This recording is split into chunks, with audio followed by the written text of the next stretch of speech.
नमस्कार दर्शक बंधु मैं एक ब्लॉगे आपको स्वागत। आज देखिए सकालू सकालू बाहरी टिटलागढ़ आउ रास्ता देखा मिलूँ काफी कुहड़ी देखिपे चारिड़े लोक मैंने ये आना जाना कर काफी ठंडारे आना जाना कर लोग किसी किसान लोग निजर काम करवा लगे बाहरी गले ना हेले देखिपे काफी कुहड़ी चारिड़े अच्छे काफी ओस पड़ी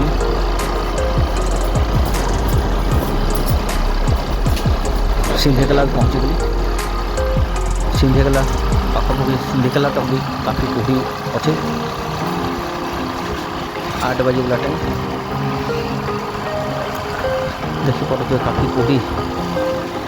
लगी रही आउ केते समय रहो आज